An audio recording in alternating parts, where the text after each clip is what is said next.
And then the whole thing with Cody's opponent pulling out.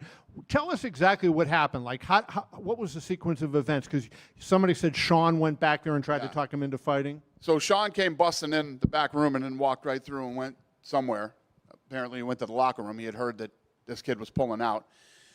So he went back there, gave him a pep talk, and the kid said, yeah, and then got his hands wrapped again. And then halfway through the second fight, Sean got called again that he was pulling out. You know, he rewrapped his hands. Right. Then said, I'm out. I mean, this kid flew in from Brazil. We flew him from Brazil, put him out here. But that's what this show is for, too. Sometimes you don't have to step into the octagon to know that this isn't for me. I can't take this. I can't handle this pressure. Whatever his deal was. And I'm not shitting on the kid at all. Listen, it happens. You show up here and, you know, it's real. I mean, when you come here and you're 9-0 or you're this and that, and then the guy that you're fighting is also 9-0. And a lot of these kids have hype on them already. You get here and you realize it's not for you.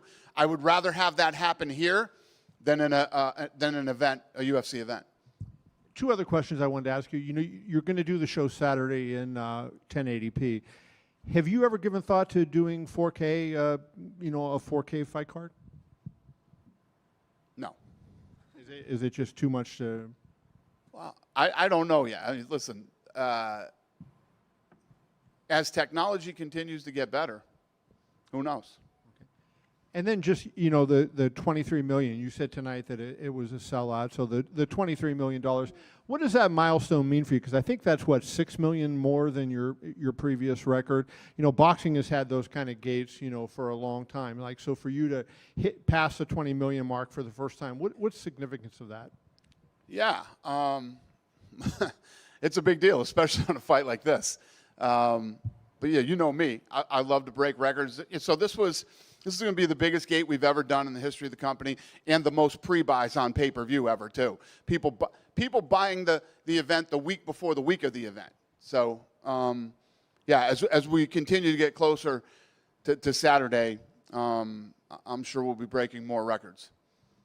Dana, you talk about nerves on this show, right? Do you ever notice that compared to the UFC, guys in here have adrenaline dumps more often? You see them start more tentatively. Do you notice that when you watch these fights? Sometimes. In some of the fights I do, and some you do not. I mean, some of the kids just come in here and deliver. But those are things we look at when we're looking at, the talent and whether we like them, whether we're going to sign them. There's so many different little things we look at, but that's definitely one of them. But it's absolutely normal for that to happen. And I can't believe that it doesn't happen more. Yeah.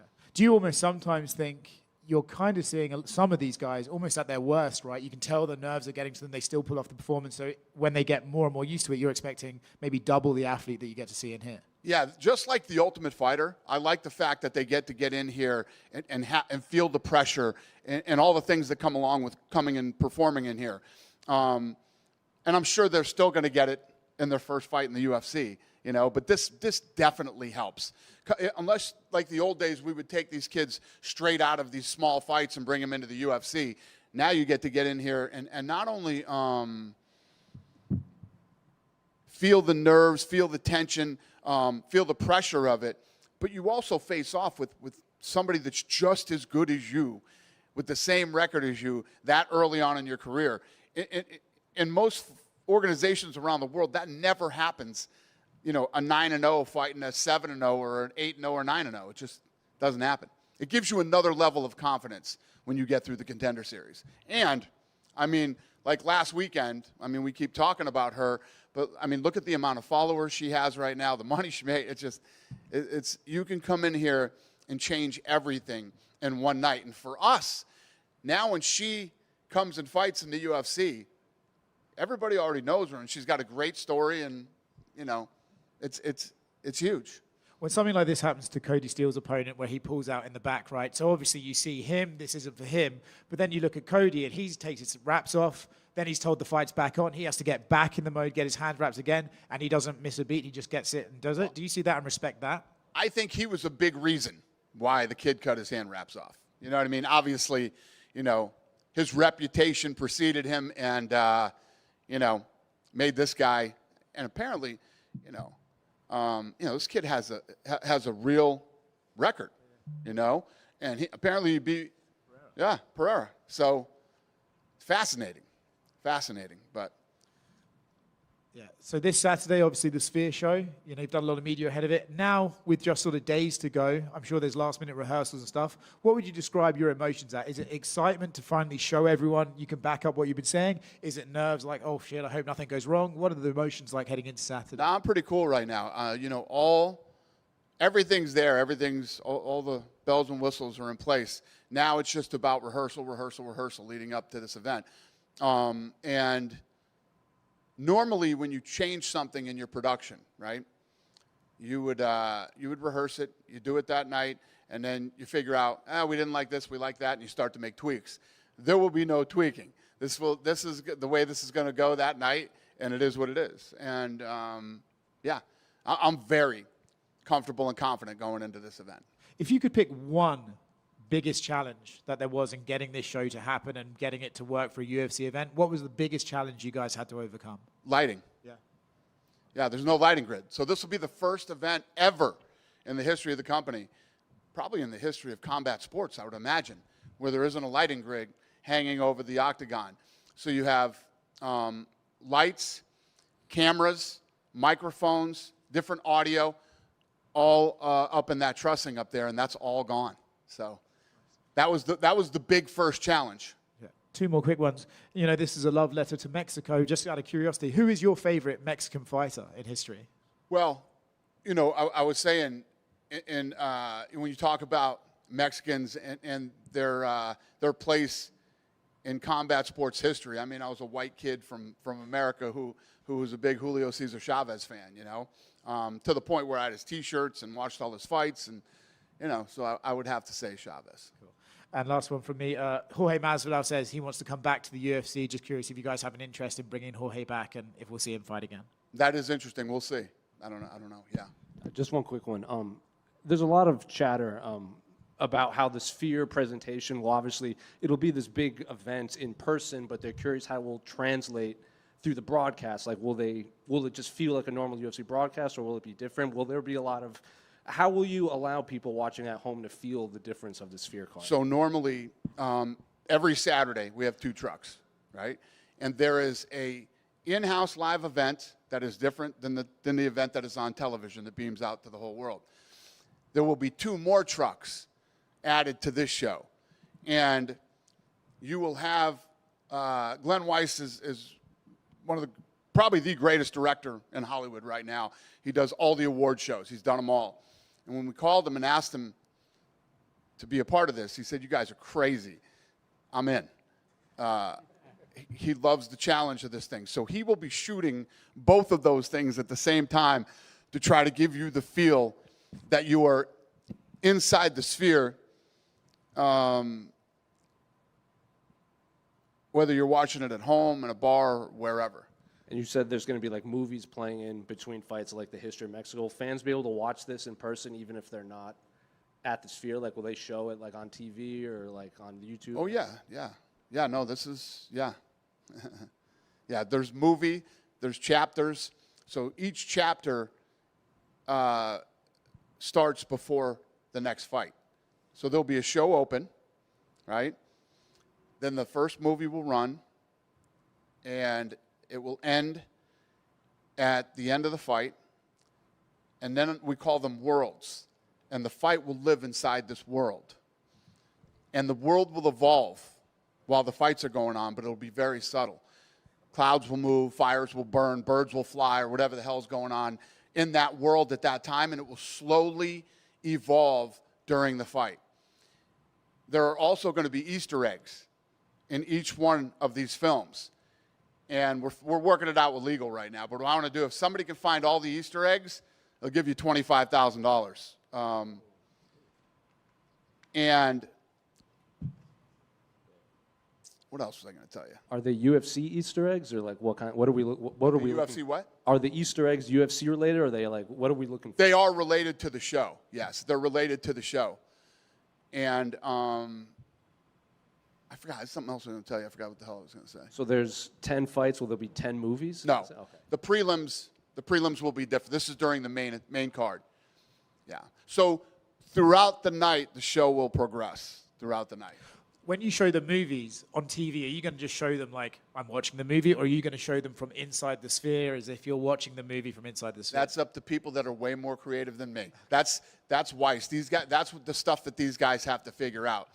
And the big question is, you know, how does this work? When I was at the Sphere watching the U2 show, I said this 100 times, but you realize that the Sphere is the star of the show. So our second biggest challenge, other than lighting, was how do you make the Sphere the star of the show, but not during the fights? The fights are the star. You know what I mean? So these are all little things that we had to figure out, and now we have to execute it on Saturday night. But if you're Mexican, this is a fucking Rocky movie for you, man. This is like you're going to come out of there, and if you're not, you're going to wish you were Mexican on Saturday night. So what's the final, like you said, they're going to be worlds. What's the final world? Is that present day? Starts at the beginning of time, ends in the future. What's the future of Mexico look like? You're going to find out on Saturday. Daniel, to your right.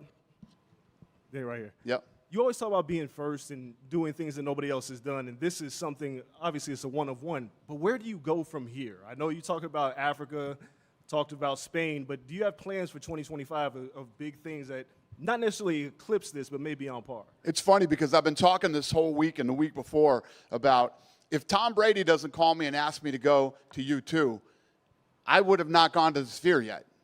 I just wouldn't have. I don't have time, and I just would have never gone to any of these. The Eagles are coming after us. I will be at the Eagles. I will be at that concert. But I wouldn't have gone to this event.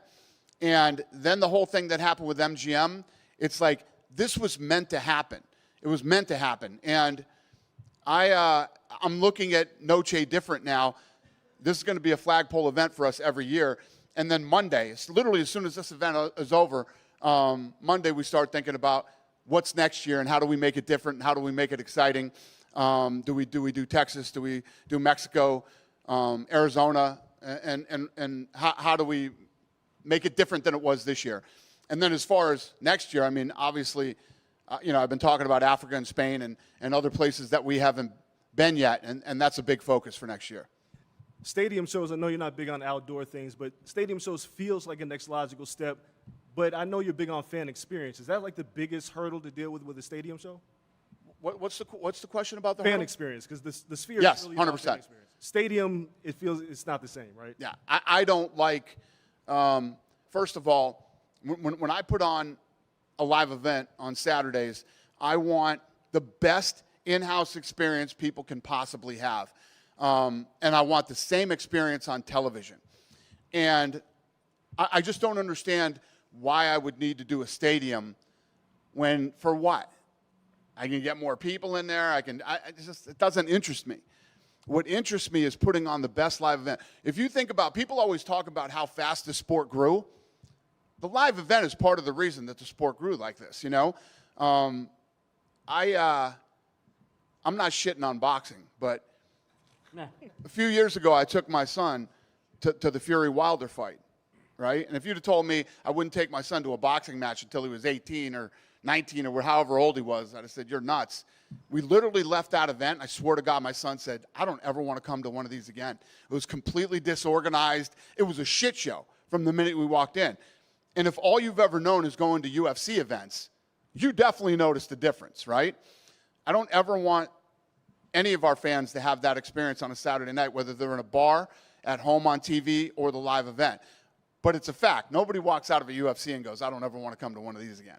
So I don't need to do a stadium. Speaking of boxing, Oscar De La Hoya, I know you think he's, sitting on Canelo by coming to the Sphere. I don't know if you know for sure if he's bought a ticket or not, but is there a part of you that's kind of pleased that he's coming to see what you guys are doing? Well, I got that call today. He's coming with Shake Turkey. He's part of his ticket block. I knew he wasn't part of my ticket block. That's for damn sure. Oscar does things that are good for Oscar at the moment. I'm not shitting on Canelo. And Al Heyman,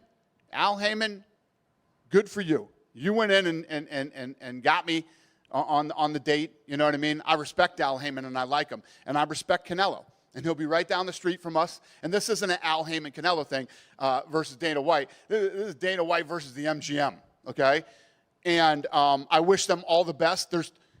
I tell this story, too. I was just in Mexico. We're driving Mexico City. We're driving to the arena. There's a playground on the side. Swing sets, monkey bar, slides, and a fucking boxing ring. A boxing ring in the middle of the playground.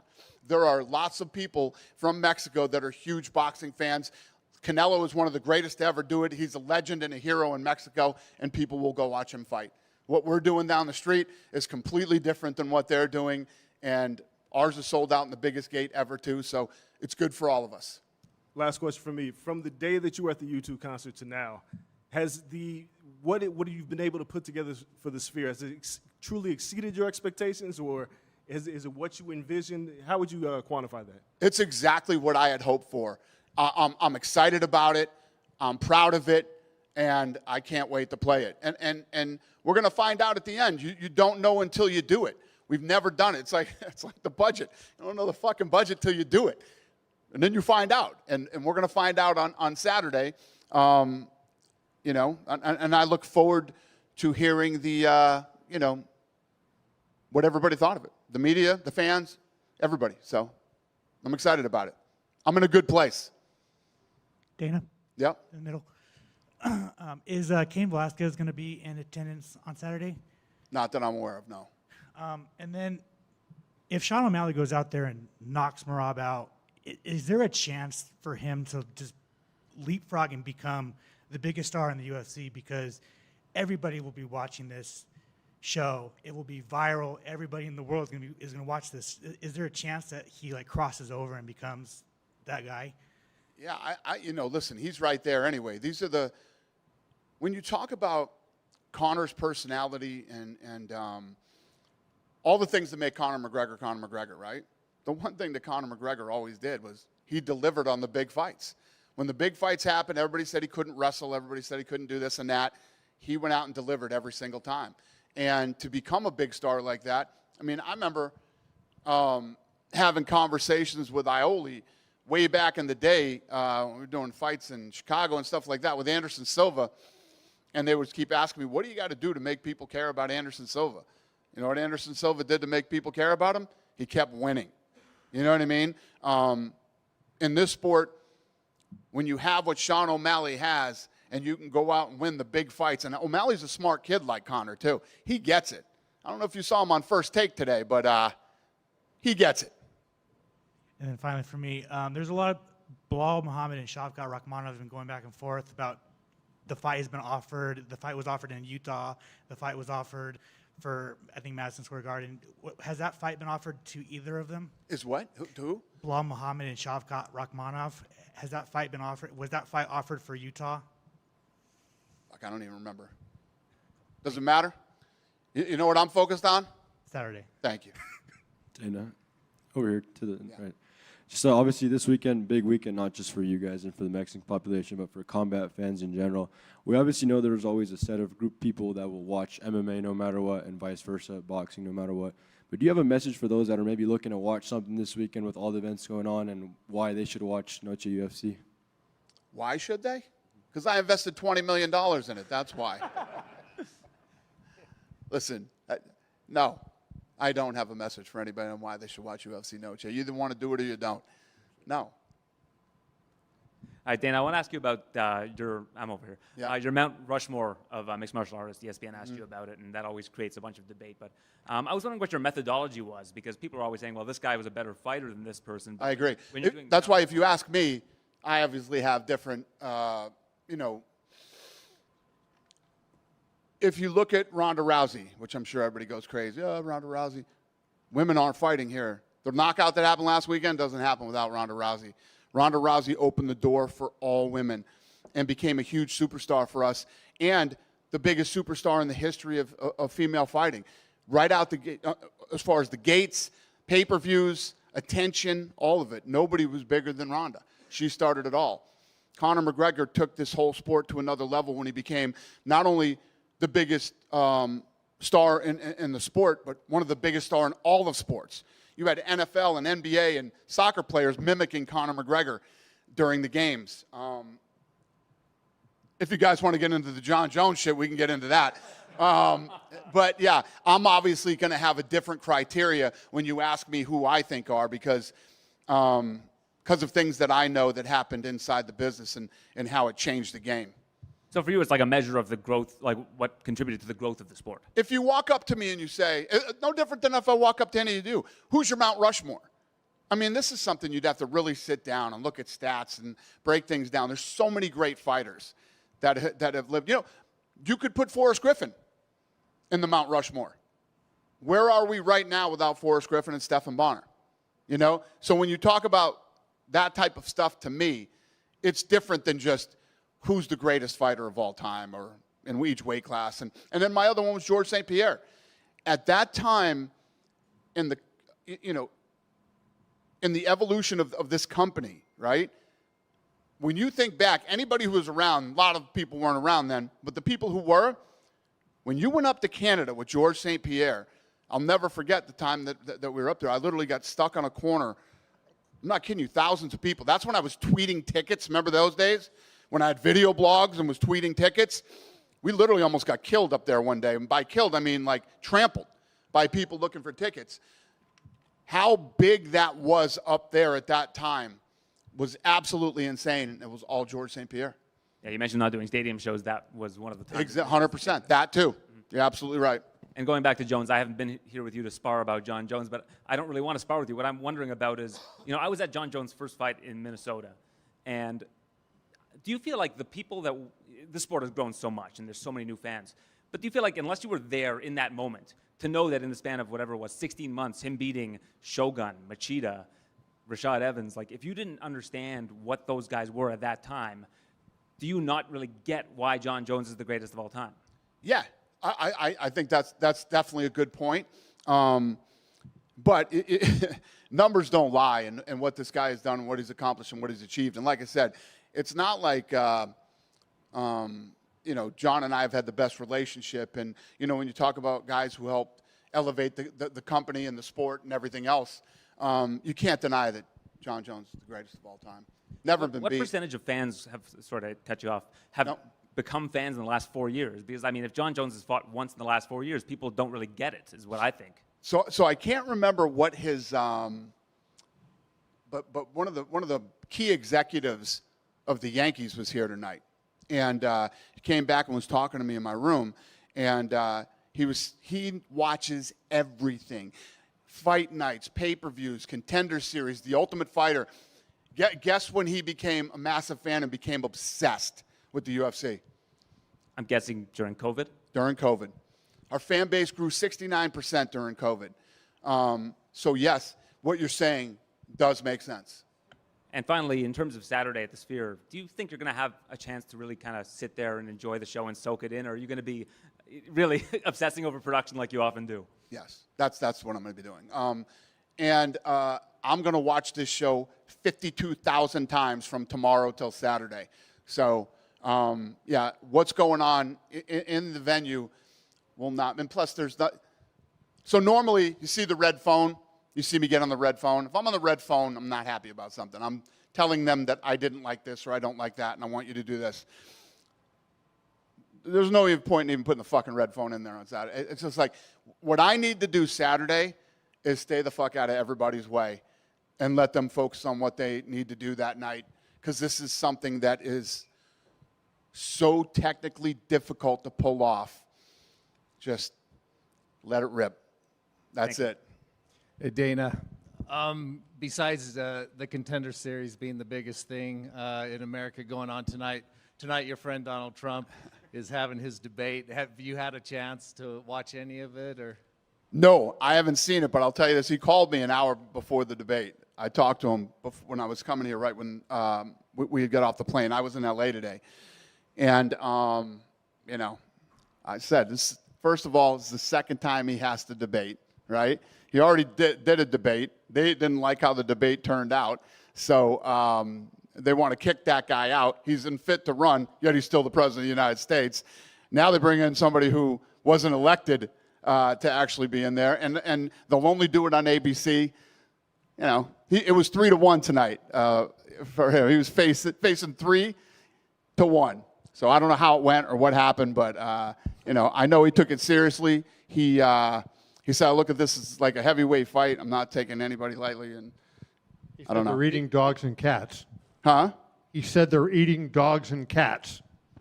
Who's eating dogs and That's cats? what Trump said. Kamala? The Haitians. Oh. The Haitians. Somebody was eating dogs and cats. Okay. So what's that mean? Ask him. No, I think Ioli's referring to the Haitian immigrants that have been put into some populations, and some of them cook dogs and cats. But anyway, did you give him any advice? I'll keep that between me and him. One more thing. There's haptic devices in the seat. Yes. So is that going to be used in between during the movies or actually during the fights too? The audio in this place is, you can't even compare it to anywhere else. The audio is incredible. And yes, the haptics in the seats, when there are slams, when there are things that are happening in the movies, you'll feel it in the seats. There's 10,000 seats that have it. So 10,000 people will have that experience during the show that night. If their fighter loses, will they get buzzed? No, but there are different, when the fights are announced, there are different types of celebrations that happen when a fighter wins, and that are all living inside the worlds. And then this is like a one and done, $20 million at least being spent on this. What percentage of the experience can be captured outside of actually being there? Or is it you have to be there, or else you're only going to experience like 10% of what's really going on? Yeah, I think that this is one of those, the detail in these movies. Each of these movies, each chapter is 90 seconds long. And there's so much detail in every one of these that when we do rehearsal and you run it 15 times, on the 15th time, you're noticing things that you didn't notice 1 through 14. That's how much detail. And it's, me and Craig keep talking about it. It's like, it's almost a shame that you're only going to get to see this once. That's why I keep saying, I think if everything goes well and we're happy with it at the end, I think we reformat this thing and you can go watch it again at the Sphere. Is this the type of thing that you can't really capture on your phone or with all the TV screens, that it'll be something in your memories? Trust me when I tell you, everybody in here and everybody watching, don't even fuck with your phone. Put your phone down, be in the moment, and just take it all in. Yeah. You kind of answered my question, but U2's doing the VU2, which is back at the Sphere, and it's highlighting the event that happened there. With as good as that Roku documentary that came out, did you guys have the presence of mind to document this whole Sphere process, and will we be able to see how this was created? So my goal in this thing is to be nominated for an Oscar, an Emmy, and a Grammy. So yes, there will be a documentary. That's awesome. Yeah. Hey, Dana. Yeah. Do you have any news about Charles Oliveira next fight? Do I have any news about what? Charles Oliveira's next fight. No, sir. If it ain't happening on Saturday, don't even fucking ask me about it. That's okay. Hey, Dana, two quick things. One, not that it really matters that much, but when Aaron was asking you about your Mount Rushmore, a couple years ago you said Amanda Nunes was on there and not Ronda. And depends on what you're talking about. If you want to ask me who, the greatest of the greats, there's no doubt it's Amanda Nunes. I was just wondering the change from Amanda to Ronda. Well, you caught me on that day when I was at ESPN, and I was thinking about, I think there's different ways that you could gauge the Mount Rushmore. And for me personally that day, I was talking about the business and the sport. And then last question, you had referenced when we talked last week about people saying UFC 300 sucked. I actually did a column saying, does UFC 300 suck? Because so many people were saying that. Now, so many people are saying the Sphere is a flop. It hasn't happened yet. But at UFC 300, you had 11 former champions, and you had a lot of veteran fighters on that card. And so they dealt with the pressure of the big event, and they delivered. on this card, you don't have those kind of veteran fighters. Do you have any concern at all? You always say the fighters deliver, but do you have any concern at all that the moment may be too big for some of the younger fighters that you have on the card that don't have the experience that an Alex Bejeda and et cetera had? Right. 25 years, event after event, 100, 200, 300, all the shit talk about 300, and then as soon as it's over, it's great. I don't listen to any of this shit. I said this to Morgan the other day. All the experts and all the experts are in that fucking building next door. Shut the fuck up, sit back, and watch. There you go. Dana. Yes, sir. Following up to what Kevin asked, I mean, last year we had Jair Rodriguez and Brandon Moreno headlining UFC 290 was International Fight Week. We have Alexa as a champion. But looking at the showcase of the Mexican talent you have on this card, because there's a lot of young guys like Sel Hoover, Torres, Jasmine, Chaires, Lazy Boy. How much time do you think is going to be for you to have some other Mexican headlining a pay-per-view, something like Noche you want to do yearly? Well, like to build off what Kevin was just saying and then what you asked, I mean, if you look at these people and you know anything about fighting, you know anything about matchmaking, stylistically, these are unbelievable fights, right? When you take these people that you believe in and that you believe have the potential and you build an event like this around them and they go in and they do what they do, everything just gets bigger. You know what I mean? And then, yeah, I mean, that's the answer. I don't know if that's the answer to your question, but that's the answer I'm giving you. Yeah. All right. Hope that helped. What's another Dan, question? over here to the left. Yeah. You've talked about bringing the Contender Series on the road. Have you looked into that at all yet? Not yet. I've been Do busy. you know would that contain more fights? We being the matchmakers, we love that idea. They, being the production people, probably do not. I don't know. I just said that one day off the cuff. It's interesting. But we'll see. We're still traveling around trying to get out there and do all the fight nights in different places. So, the Garden in November. Do you plan on having Wei Lee on that fight card? I'm not even talking about anything other than Saturday. All right. Yeah. Good? Thank you. See you Saturday.